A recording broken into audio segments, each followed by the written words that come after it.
Welcome to Money Talks. I'm Genevieve Westcott with the latest financial news from the rural heartland here at home and around the world. Coming up, the International Monetary Fund puts the hard word on our government. Slash spending, return to surplus, and hey, why not put a tax on land and introduce capital gains tax too? We ask, what are the implications? The Christchurch earthquake tips us further towards a double-dip recession after it destroyed $15 billion worth of housing and infrastructure and killed more than 180 people. The forecast for annual growth in 2012 was revised down to 2% from 3.5%. John Key's government warns not to expect anything in the May budget. The cupboard is almost bare. And a New Zealand survey says we're paying way too much money for milk, with consumers calling for a government inquiry. What do the cow cockies think?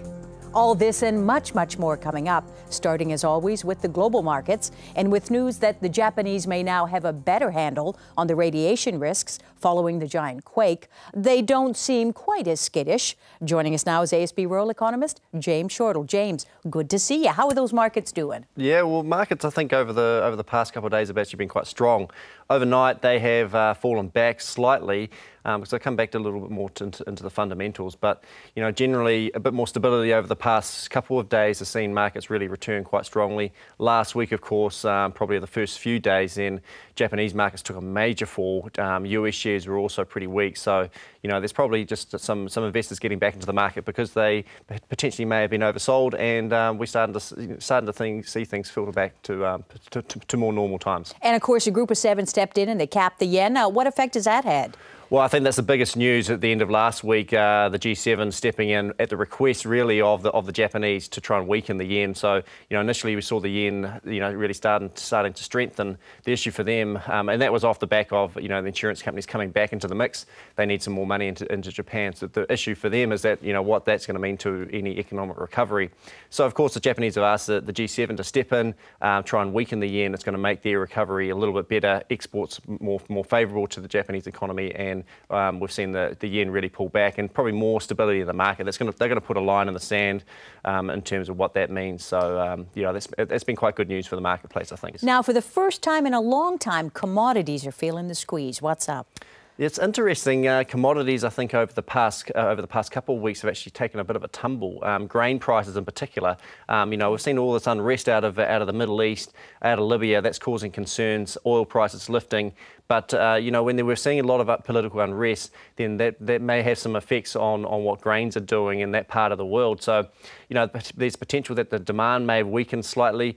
The crop in the US is starting to look a little bit better, so that's been negative for grain prices. I think that grain prices will start to lift again, but you know, again we saw last week with dairy prices decreasing.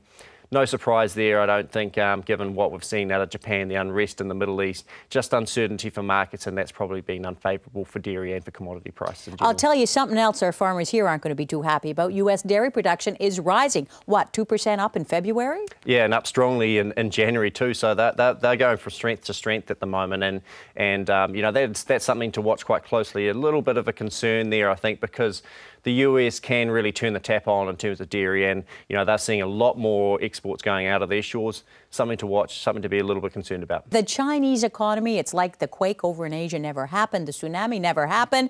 The economy just steams onwards. Well, it's yeah, it is interesting because you sort of consider the Chinese. They seem to have shrugged off some of these issues, and you know, over the past couple of days, we've seen the Chinese central bank increase their bank reserve ratio again. So this is the 7th increase, I think, since the beginning of 2010. That is really just trying to limit the liquidity of money in the market and try and make sure that they keep their economy under control. So they keep on steaming ahead despite all these other issues around the world. Okay, we'll come back and talk about Asia. Thanks, James. Coming up after the break, damage for the Japanese disaster is estimated at around $340 billion, making it the world's costliest natural disaster. The prospects of a nuclear meltdown and rising radiation levels for the world's third biggest economy are now raising questions about the safety of Japan's food and water. And McDonald's is going green and cleaning up its global beef supply, so it's environmentally correct and sustainable. Will beef farmers here get in behind the fast food giant that served 100 billion customers for more than 60 years now? What's at stake for the global beef market? But first, answer this in our Farmers' Facts and Figures quiz. Just for fun, how many billionaires are there in Asia Pacific? The answer when we return. Stay tuned.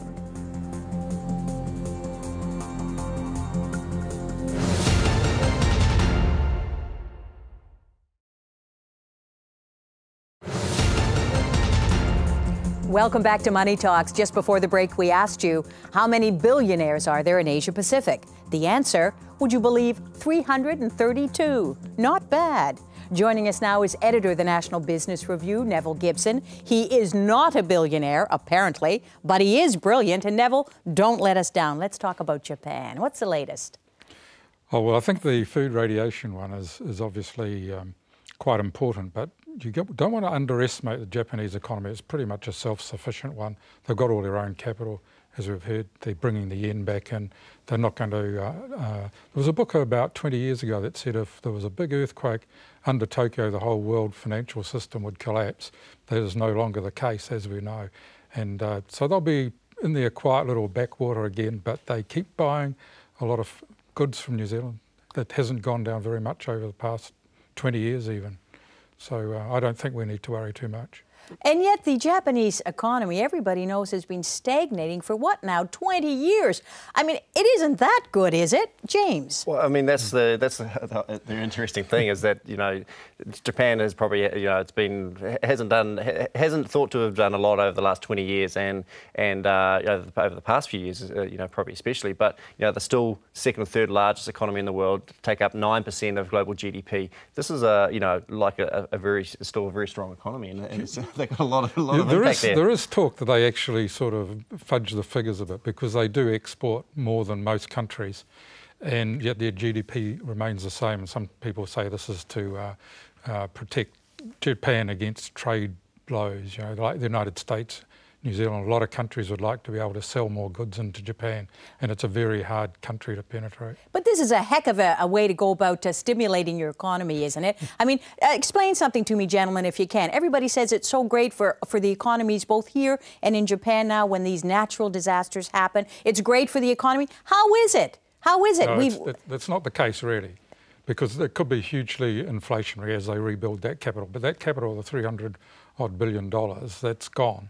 So they have to remake it. There will be a spurt in GDP growth over that period, over the next 5 or 6 years because of the rebuild. But they only get back to where they were before. Yeah, yeah. Yeah, I mean, there's a lot of the next 6 to 12 months, as we probably know here, then it takes a long time to actually get that rebuilding phase going. So initially you sort of think it's 6 months. It's not going to be 6 months, it's sort of 12 to 18 months realistically. So we're going through that soft patch, and then after that we do see a good amount of activity through this rebuilding phase. But as Nevil's pointed out, that the damage that's been done, that's loss of wealth. You know, we've got farmers and food producers that have to kill herds and that sort of thing in Japan. That's lost wealth. It's not coming back. We still don't really know what's happening with the radiation scare in Japan, but already we're seeing countries that are starting to turn away shipments, turn away planes. China turned away a plane. Taiwan, for example, claims that it's found a shipment of peas with radiation levels that are unacceptably high. The Japanese government has banned spinach and milk within what? A 20-kilometer radius initially of the nuclear reactor sites. They have found levels at something like 1,600 times what is considered normal.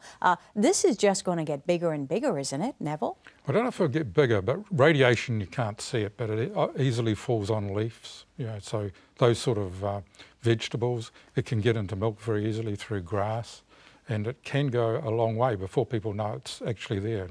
And there's no doubt that people are really scared. I'm not saying it's an overreaction, but people, as we know, in Asian markets, people are pretty picky about their food. And those protections taken in Hong Kong and Taiwan are quite natural. They react quickly to any kind of food scare like this. So how is that going to affect us here? Is this some place where we should be trying to cash in, Nevil? Oh, there's no doubt people are already cashing in, and the vegetable producers and those sort of things will do very well. In fact, some of them have already got their orders up. And we're, of course, in the middle of the harvest, so I don't think our exports to Japan, especially in horticulture, are going to go down anytime soon. That's right, although I see Kobe Steel is calling now from the Bluff aluminium plant to send more over there for their motor vehicles. That's got to be good business down south. We're going to do really well out of building materials. I don't know about the forestry industry, but they could do well, because obviously Japan, they're used to building either big structures that are designed to withstand earthquakes, but they also build a lot of houses that just get swept away and then they just rebuild them quite cheaply. They're used to that. Good, they're used to that, yeah. Well, stand by the world. It ain't over yet. Now let's move here at home. The IMF has given some tough words to John Key this week.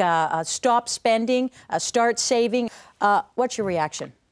Oh, well, this is the good message. This is one he's been getting from a lot in the business community for some time, and it now looks as though he's got the excuse to actually implement it. So the budget's going to be much harsher than people expect, but we're being softened up for it. And I think over the next few weeks, the public will probably have to come around, because the economic dangers of borrowing too much money are just too great. Are we seeing a split here now between the two henchmen, John Key and Bill English? Not very long ago, Bill English wanted to go and borrow the money offshore. John Key said, no, damn it, you know, we got to just tighten our belts. Well, what's this mean? I think this is Bill's day. His time has come, and he's going to get that message across. And John Key has stepped aside, and you know, obviously the second earthquake in Christchurch fixed that well and truly. What are your thoughts about the IMF talk, James? I think it's completely reiterates some of the messages that we have been seeing. There's no question that they've revised their economic growth forecast down from 3% to 1% for this year. There's no question that's probably going to be the case with lower economic activity, and they're also saying, well, we've got to keep the brakes on in terms of spending, and we can't borrow as much. So that's probably the key focus. And as Nevil's pointed out, I do think that we're going to see tighter budgets, and there's going to be some pain. I think there's a bit of a trade-off, because the Reserve Bank went and cut the OCR, which the IMF would not have really agreed with, but they kept quiet about that and said, well, you'll just have to cut government spending. And I think that's the other side of the equation. They're also pushing, of course, for a capital gains tax, something this country has never had, remarkably to me, because it's pretty common in a lot of other developed countries. And they're pushing for a land tax. Nevil, what do you think? Well, I'm against any new taxes, of course, and politically this one's a hard one to sell. A lot of economists support it, though, there's no doubt about it, and that debate will probably continue on. And it could be that the next election will be the time to debate that.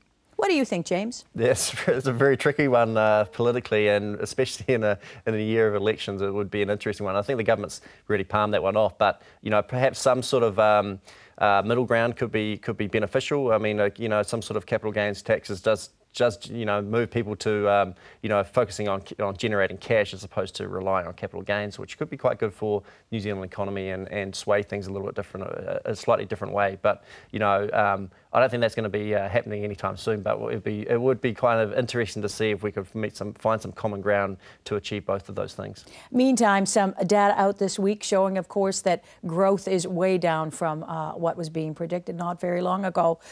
How much worse is it going to get, Nevil, before it starts to get better? Well, if we have the figures for a minus growth in the December quarter of last year, we will have had 5+ quarters in 3 years. So in other words, the New Zealand economy has been going more backward than forward in the past 3 years. So, and the future is not looking that good either. So it could be another rough year. And the labor market as well is forecast to get a lot worse before it gets better. How bad do you think it'll get? Well, I think over the past sort of 12 months, and we've been disappointed on just about all the forecasts and all the outlooks going forward. So disappointed in what sense? And disappointed in the fact that we've sort of been predicting that things are going to get a little bit stronger than they have. Just about every time, official cash rate increases, we go back 12 months ago, then we were probably picking that the economy was looking quite good and we're going to see interest rates lifting, economy going to get better, unemployment getting better. All of those factors, 12 months down the track, they haven't got better, and they've actually they've underperformed in most of those areas. And I find it difficult to see that that's going to change immediately. The fact that, we've still got a weak economy, we've got the earthquake that's hit us. Unfortunately, I think it's going to be a bit of a tough time over the next 6 months. But there's going to be quite a big surge of investment, and this is capital that we haven't got at the moment. It's offshore, it's about 10 billions worth. It comes from the insurance companies, and if that's wisely used to rebuild parts of the economy, particularly in Canterbury, it's going to be very positive, and it won't be that inflationary if it's replacing production that's been lost. Okay, the May budget, of course, is coming up, and John Key is now saying, old Mother Hubbard, the cupboard is bare, in effect. Nobody's getting anything unless you happen to live in Christchurch or you're involved with health and education. That's going to make the rest of the population a little grumpy, perhaps, Neville, do you think? Well, the key to it is the quality of government spending, and certainly Bill English has been hammering this message for a long time. We know what they are. They're the student loan schemes, they're working for families, and if they stop entitlements to those, which I predict they will, that'll give the message out pretty quickly that for anyone who is hoping to get some form of government grant, it's not going to be there anymore. They probably won't take it away from the existing entitlements, but some of those will have to be phased out as well. And so once you get that really big cut in government spending in that largely unprotected, productive area, you might see things happening in the productive sector. Meantime, the government has forked out, what, $6.85 million as a kind of a business package for those 6,000 businesses in the CBD of Christchurch. It doesn't seem like a lot of money. One of the things it can be spent going to, if you're an exporter, going to visit your clients overseas, I take it. Is this just a token effort? I mean, what do you think of that? Well, it's a small amount. But you've got to remember, in Christchurch, most of the businesses and buildings that were destroyed were basically fairly marginal. They're old buildings that where the rents were low, the businesses had low overheads, but they were quite small. The big industries of Canterbury were largely untouched, but they're the ones that need to be supported and kept going. People need to know they're still there and that they're functioning as normal. Meantime, the price of milk, a new survey out by Consumers New Zealand, they went to 1,000 people, and more than 90% think that milk is too expensive, and they want a government inquiry into it. Good idea, bad idea?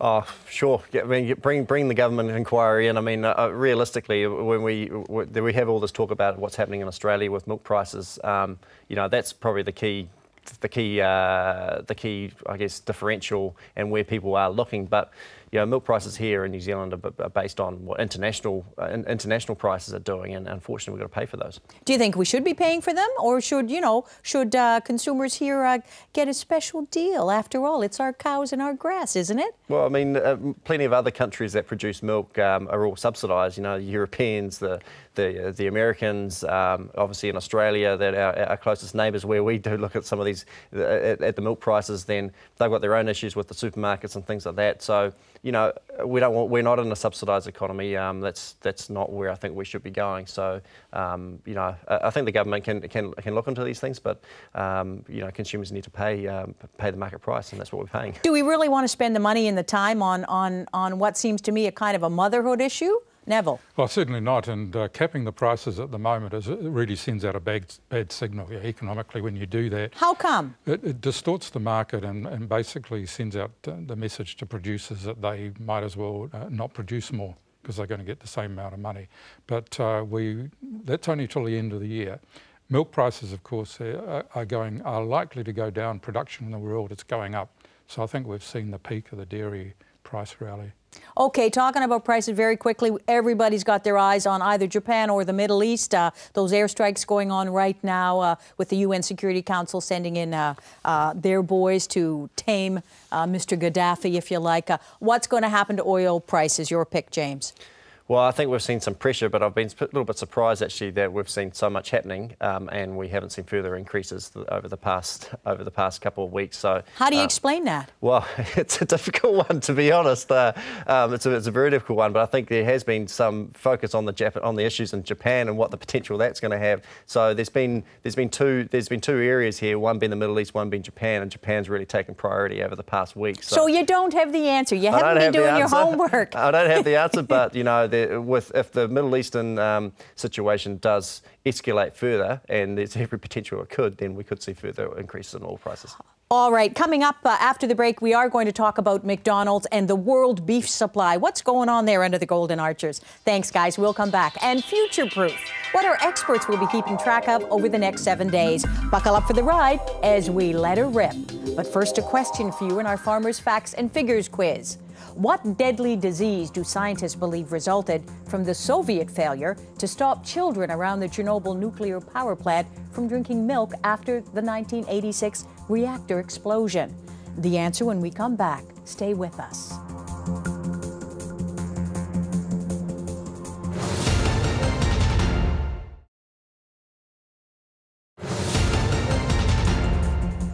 Welcome back to Money Talks. Just before the break, we asked you, what deadly disease do scientists believe resulted from the Soviet failure to stop children around the Chernobyl nuclear power plant from drinking milk after the 1986 reactor explosion? The answer, thyroid cancer. Thousands of cases afflicted the children of Chernobyl after the nuclear disaster. And now it's time for Future Proof. What's coming up that our experts will be watching? James? Well, I've got my eyes on the golden arches, to be honest. This week they actually announced that they're going sort of sustainable. They're looking at their beef products, how they can go green. They're seeing that's been a big factor with their consumers. I question that a little bit because they're a big corporate organisation. They want to be, implementing the things that are going to sell the most burgers. So. I think it's a big issue, and it's one that I've probably presentations that I've been doing. I think sustainability and around the greenness of the products and what consumers are demanding is going to be a big issue. And McDonald's, the biggest user of beef around the world and a big user of New Zealand beef, are implementing this as an issue. It's interesting because they're doing this as a result of going to one of the largest private conservation organizations in the world, Nevil. That's right, the World Wildlife Fund. And it's interesting that they're not the only multinational doing it. We had Unilever's head of European operations in New Zealand talking about that at the weekend. And Unilever is one of the biggest users of palm oil. And they're doing the same thing there. And they're driving sustainability right through their supply chain. It's got huge implications for business. And I think Walmart are doing it, and these large companies are the ones that can really make a difference. And if they're going to force sustainability issues into their supply chain, and like the tea growers, they've got to be 100% sustainable, and big companies like Unilever are doing it, McDonald's are just one of many doing it. Okay, so what's the message that New Zealand farmers have to hear, having listened to Mr. Unilever? Well, I don't know how they work out the environmental footprint, but they've got to take notice of how it's done, and we certainly, it's being driven as much by customers as it is by the corporates. This is not just a lip service thing. This is because customers are demanding it, and the big centre of those customers is in Western Europe, which is an important market for us. So we've got to listen to it, whether it's about fish, meat, grain, any kind of product.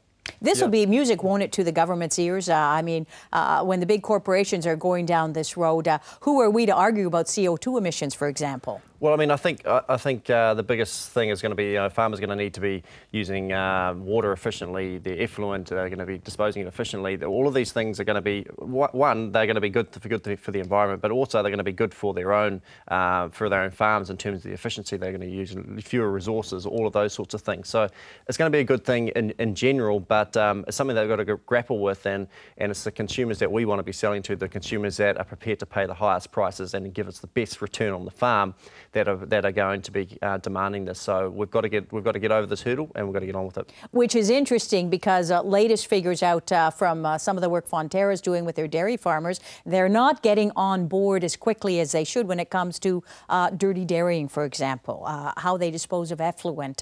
Your thoughts, Nevil? Well, if the Unilever is the pattern, they have to set a series of goals, and the goal of Unilever is that they'll be 100% in certain products by 2015. In some cases, they usually get there quicker because people can soon see where they're wasting and being inefficient and that sort of thing. So I think Fonterra really has to set some goals if it wants to achieve that, and say we'll do it by X period, and we'll do it this way, and we'll cut it by X amount within that time. So I don't think it's that difficult. Yeah, I mean, it's interesting. Last week I was at the Central District's Field Days, had the opportunity to go and have a look at a dairy farm, talk to a whole lot of dairy farmers in the ASB tent, and there's some people that are doing some really exciting things. So there's differences between those that are doing really new and innovative technologies in terms of using their resources, and then there's some that probably haven't grappled with those. So there's two different areas of the spectrum, and I guess it's shifting the line to the high side.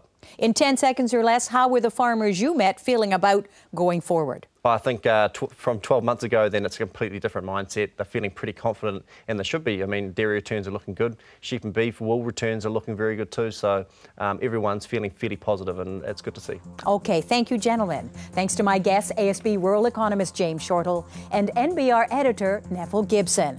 We love to hear your feedback, so drop me a line on the website. And speaking of barbecues, well, we are now. Speaking of barbecues, I often think of Lady Godiva's excellent advice on the subject. Always wear something sensible, she said, when cooking at the barbecue, especially if you're firing up one of these babies.